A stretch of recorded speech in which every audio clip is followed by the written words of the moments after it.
Why does your mind feel like a battlefield? If you've ever sat down to work on something important, only to find yourself an hour later scrolling through your phone, drowning in tabs you'll never read, or staring at a to-do list that only seems to grow, then you know exactly what I'm talking about. This is the story of someone just like you. Let's call him Alex. Talented, intelligent, full of potential, but completely scattered. His desk was a graveyard of half-finished projects, notebooks filled with ideas that never saw the light of day, dreams that started with fire but fizzled into smoke. Every morning, he'd wake up with determination. Every night, he'd fall asleep with guilt. His mind wasn't just busy, it was at war with itself. One thought pulling him left, another dragging him right, and in the chaos, he stood frozen, accomplishing nothing. Most people never discover the one thing that transforms chaos into clarity. Stay with me, because this story could change everything. Alex's days blurred together in a painful rhythm of false starts and broken promises. He'd begin writing that book in the morning, switch to learning a new skill by noon, then abandon both by evening to research yet another opportunity that seemed easier, shinier, more promising. His browser had 47 tabs open. His phone buzzed with notifications he couldn't ignore. Every distraction felt urgent. Every task felt equally important, which meant nothing ever got finished. He watched his friends from college, once his equals, now thriving, launching businesses, getting promoted, building something real. And here he was, still figuring things out. The sleepless nights were the worst. Lying in bed, replaying the wasted hours, the broken commitments to himself, the gap between who he was and who he knew he could be. The shame was suffocating. While others were building empires, he was drowning in his own thoughts. He had dreams but no direction, potential but no power. It happened on a Tuesday evening in a small cafe where Alex had gone to escape his own apartment and his own failure. He sat there, staring at his laptop screen, paralyzed by the blinking cursor. That's when an older woman at the next table spoke. "You're working very hard at going nowhere." Alex looked up, startled. She was calm, composed, with eyes that seemed to see right through him. "Excuse me?" he said, defensive. She smiled gently. "I've watched you for 20 minutes.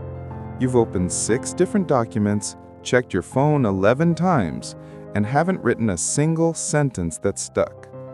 I used to be exactly like you." Alex felt exposed, but also curious. "How did you stop?" She leaned back. "I learned something most people never do. You don't need more discipline, you need a destination." The words hung in the air.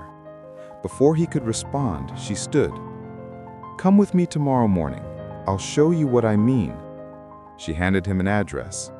5 a.m. Don't be late.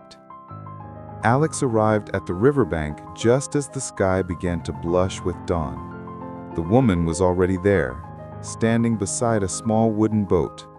No oars, just a simple compass resting on the seat. "Get in," she said. Alex hesitated. "There are no oars." "Exactly." She pointed across the water to a small island, barely visible in the morning mist. "Your goal is that island. You have no oars, but you have a direction. Now watch." She stepped into the boat first, holding the compass steady in her palm. Alex watched her as she didn't fight the current. She worked with it, adjusting her weight, using the wind, even letting debris push her boat forward when it came from the right angle. Within minutes, she was halfway across. She returned and motioned for Alex to try. He climbed in, gripping the compass like a lifeline. Immediately, the current took him sideways. Panic flared. He tried to paddle with his hands, splashing uselessly, drifting farther off course. "Stop fighting," she called from the shore. "Look at the compass. Trust the direction." He forced himself to breathe. He held the compass steady, facing the island. Slowly, he stopped panicking and started noticing the way the wind caught the side of the boat, how a floating log could nudge him forward if he positioned himself right. It wasn't about force, it was about alignment. Minute by minute, the island grew closer. His heartbeat slowed. His mind, for the first time in months, went quiet. There was only the compass, the goal, and the next small adjustment. And then, his boat touched the shore. Back on shore, soaked and breathless, Alex looked at the mentor with new eyes. She smiled knowingly. "Your mind is like that river, full of currents, distractions, and chaos. But when you have a clear goal, everything becomes a tool. That log you thought was in your way, it pushed you forward. The wind you feared, it filled your sail. The current you fought, it carried you." Alex felt something crack open inside him. "I've been fighting everything," he whispered. "You've been fighting without a destination," she corrected. "Distractions only have power when you don't know where you're going. But when you have a clear goal, a real one, specific and vivid, your mind stops being a battlefield. It becomes a compass. Every decision becomes simple. Does this move me toward my goal or away from it?" Discipline isn't about forcing yourself. It's about clarity. Alex returned home that morning and did something he hadn't done in years. He sat down, pulled out a blank page, and wrote one sentence. "I will finish and publish my book by December 31st. Not write more, not be more focused, one clear destination. And for the first time in years, his mind went silent. The 47 tabs closed. The notifications faded. There was only the goal and the next sentence. Then the next page. His scattered energy became laser sharp. Days turned into weeks. The book grew. Life began to change, not because he became stronger, but because he finally knew where he was going. Here's what Alex learned that morning on the river, and what I want you to understand.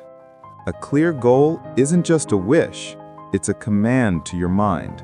It's the difference between drifting and sailing, between surviving and thriving. Most people spend their entire lives being busy, but going nowhere, because they never stop to ask the most important question: where am I actually going? So let me ask you right now, what's the one goal that could change everything for you? Not 5 goals, not someday dreams, one clear, specific destination that makes every decision simple. Write it down. Make it clear. Make it real. And then share it below in the comments. Let's hold each other accountable. When you declare your goal publicly, something shifts. You stop being a dreamer and become a builder. Next week, I'll share another story about the habit that separates dreamers from doers. Trust me, you don't want to miss it. If this story resonated with you, hit that subscribe button and share it with someone who needs to hear this today. Your journey starts now.